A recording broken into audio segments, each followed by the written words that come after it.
Hey guys, I'm back. I'm parked at Chester's Philly. Right in front of it, there's free overnight right here, which is really awesome. It's right by the arcade parking that I was just at the other night. So I've got some quarters. I think tomorrow I'm gonna go in and play some Tokyo Drift. That's been a really fun game that I've been popping in whenever I get an excess of quarters. Just something to keep me entertained while I'm here. I wanted to do a bit more of a discussion video today. Bit more of an advice type thing, or I don't know. We're just gonna get into it, and I guess I'll see where I take it after that. I really want to talk about you wanting to travel, or you wanting to go on a trip, or take some kind of vacation time or something, and I want to talk about the few things that are, I think, required to travel, and a few things that you need to start thinking about and keeping in mind when you begin your journey, and when you're planning it, of course, or even if you don't plan it. I didn't really plan this trip at all. I just kind of started doing it. So, planning is not always necessary. Sometimes it just takes the tenacity to make a decision. So, I'm going to get into, I guess, point number one. I'm not really going to be doing it in any numbered system or anything like that. We're just going to be talking. But, little point number one, I guess. You really, really need a reliable engine. That is your number one priority. If you're going to be going any amount of distance further than your state. Now, if you're like kicking around your same town, same country, same area, same state, like country as in like smaller country, then really you don't need anything too reliable. But if you're living out of your car part-time or traveling, you really want a reliable vehicle. You want that equipment that you have needs to be good. It needs to be high quality, and I learned that the hard way. I spent 4 years traveling Michigan, and while that was great, I always was longing for more. The entire time, I was longing for more. And now that I have a reliable engine, I feel much safer. Not only in this vehicle, just driving, I feel safer. I feel more secure that, there's nothing going to be wrong with it. Nothing's going to fail on me as long as I take it into the shop every month or two and get it looked at, it's going to be fine. So that's, I guess, the other thing is if you're traveling out of a vehicle and not like plane traveling, because I know some people do that. Some people are nomadic with planes, and that's totally fine. I'll go into a few points of that a bit later in the video. If you're gonna be traveling, you need something to cook with. I have a 2-burner Coleman stove. You guys haven't seen it yet. I'm gonna be doing some cooking videos in the future, but I have a 2-burner Coleman stove with a bunch of propane tanks. I actually have like a assload of excess. I'm either going to try and get those filled or just toss them or turn them into crucibles or something. I haven't really figured out what I'm going to do with them, but I will figure out something. They're not taking up too much space right now. They're kind of keeping my table up, so it's fine. You need something to cook. I've been sustaining off of like Mountain Houses and eating out. Mountain House is great. Any other dehydrated meal pack is going to be great for you. The ability to not have to clean your dishes, especially while you're living in a car, is uber important. I found that sanctity and peace of mind that, when I am cooking out of my car, it's gonna be a dehydrated meal as far as I am planning this trip. And that way I am minimizing like any cleanup that needs to happen. I just have to lick my spoon clean, boom, done, we're good. I don't really care about cleaning the spoon. It's my bacteria going on it, it's fine.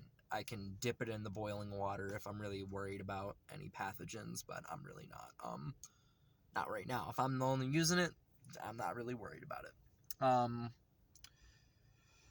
I guess let's get into some other stuff. In terms of like gear that you want, you can go really minimal. I mean, you don't need loads. You want stuff to stay warm, that's for sure. So I would definitely recommend stuff like up to -15 or up to -20. Sleeping bags, down blankets. I have an underquilt in my backpack that I'm not gonna pull out and show you guys, but let me find my sleeping bag liner too. Here it is, sleeping bag liner. This just adds like another 10 or 5 degrees. Really, really nice just to have peace of mind. I have 2 sleeping pads.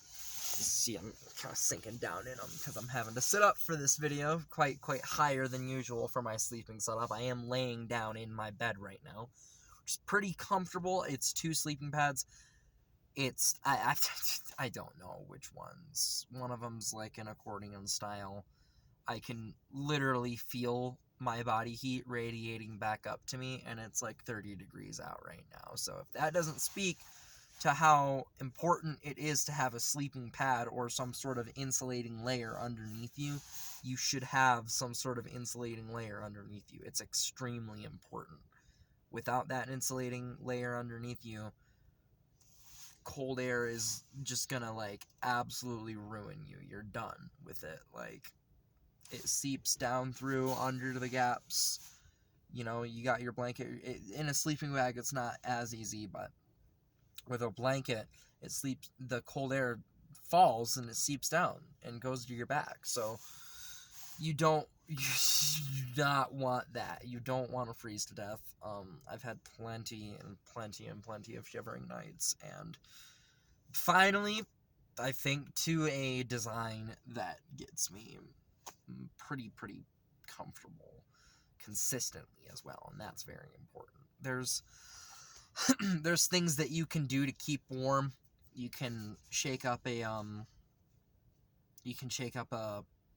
hand warmer pack, throw one at your feet, keep one at your chest. That's a really good method. Some people put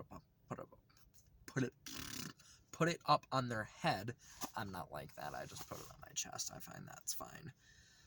Sometimes I hold it with my hands, but I really try not to use heat warmers. For me, they're for like emergencies only. I was in -7 conditions last night over on the other side of Rocky Mountain National Park near Vail, and that was cold as fuck. I needed to use the hand warmers because it was -7 outside. A real good thing to have is Reflectix Barriers. I don't have them right now. If I were in my van, I'd just pull them out and show you, but my van is over in Michigan, so yeah. My van also doesn't run, so that's another thing. You really want to get those Reflectix Barriers, though. If you don't have those, I mean, just for privacy, for warmth, for keeping the sun out, it's really, they're convenient as fuck. They're seriously like a huge quality of life increase. I'm running on a pretty insane budget right now, so I haven't bought my Reflectix Barriers yet, or I haven't made them, but I am gonna end up doing that pretty soon, like as soon as possible, to be honest, because that's a very important feature. I've noticed that while this glass is very good at insulating, it does a pretty decent job. I mean, the glass isn't like perfectly outside temperature, it's a few degrees warmer. And holding my nail to it, I can barely feel it. Skin, I can really feel it. So it's a pretty good insulator. It is keeping heat in. It's a seal on the air at least, but and it's not a very good conductor either, especially to air. It doesn't conduct heat to air very well, which is good for me. It still conducts that. It still sucks the heat out. So I do need to get the Reflectix. That's going to slow that process down a fair amount. And this time, in the van, I only layered up one. This time, I'm layering them up two. And I'm going to do a seam of duct tape around. I'm going to have a whole video when I do my Reflectix showing you guys how to do that. And how to do it really well. And how to do it out of like, very little shit. I have, like, notebook paper that I'm gonna use to template out my windows. And that's what you have to do when you're living out of a car and when you're doing shit like this. You have to work with what you have. It's just fact. I'm pretty overpacked. I'd say, like, I have, like, a whole bag of charcoal. I'm just kind of waiting for summer to use, because right now I can't really use it. It's winter. But I have it. It's here, and it's taking up space. And it's things like that you have to think about. You want to save and maximize on space. I am able to bring things like my Yu-Gi-Oh cards, like my, like, honestly, I can't really think of many things that are unnecessary. Like this laundry hamper. Yeah, I have a fucking laundry hamper in here, god damn it, and it works great. It's like really, it's been working fucking awesome. Look at that. I like straight up do have clothes in there. It's great, and I'm able to have something like this that takes up so much, like, actual volume in here because I've packed so efficiently. I have 2 tripod camp stools. Two in here. If I want a guest at my campground, I can have one. They can sit too. I'm able to take things like a set of chisels, a bow saw, a rasp. There's a fishing kit. There's loads of things that I'm able to take with me because I was smart about what I chose. I have a bin with food with my Coleman stove, the Mountain House, and propane and charcoal. That's all my cooking stuff in the back. And then in the front seats up here, kind of up with me with my torso, I've got my backpack and some clothes and stuff. And underneath me is like my other clothes. I have shirts right underneath me, and then underneath the shirts I have pants and, like, long sleeve shirts. So you have to think about how you're going to organize stuff, how the life process is going to happen, what's going to happen when you wake up, what's going to happen when you go to bed, how are you going to park, where are you going to park. There's so many things that you have to think about, and you got to prepare. You do. You don't have to prepare fully, but you have to prepare mentally.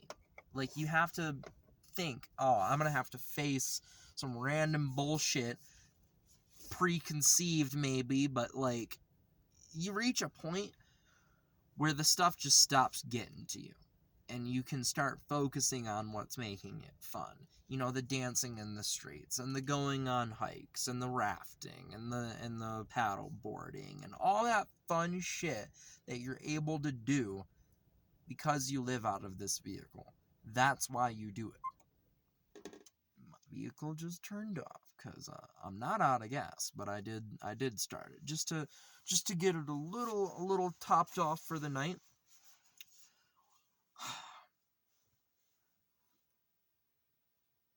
Man, like, it's really just up to you. You know, we can sit here and you can watch these videos and try and learn as much as you can, but really, it's up to you. I can't make the decision for you to go out and do stuff. I came out here with $1,000 in my pocket. Barely. And I'm scrounging now. I won't lie, I'm scrounging. But I got food for a while. I got water for a while. And that's what matters. You think about things like that. You think about setting yourself up for success, for long-term success. And that's what you do. You have to do things like that. You have to think, okay, so if food perishes and I'm living out of a car without literally any refrigerating medium, how am I gonna get food? Well, you dehydrate it, you freeze dry it, or you buy it freeze dried. That's a great solution. There's other solutions too. I mean, I've seen some people have their own freeze drying setup, and that's pretty insane. I don't know how they do that. They're some wacky ass people. You know, I can't fit a fridge in here, but some people can. some people are way better at engineering this stuff than I am. There are places to put a fridge in here if I were eventually to, but I'd have to rearrange everything. You know, honestly, the only thing I'd really change is adding like a divider between my bed and this junk. And even then, the way I have my junk stacked is so efficient that it doesn't usually fall over while I'm driving. Be good at packing, man. Be good at packing. If you can't think about the packing process, like, you're not gonna thrive. You're not. And you have to be okay with pulling stuff out and putting it back and crouching down in your car. I mean, half the time, you know what I look like? It's not fucking glamorous, you know? Half the time I'm up like this. I'm fucking scrounging around looking for shit. My neck's all hitting the ceiling. It sucks. It's fucking shitty, alright? I'm not gonna lie. It sucks ass. And I think to myself, this is terrible. I fucking hate this. My arms are tired. My legs are fucking tired. My neck hurts. But then you lay back down and it's fucking fine. It doesn't matter anymore. You went through it. Your body's gonna be a little tougher because of it. Maybe you might die of a blood clot tomorrow, but fuck, that chance there is already, so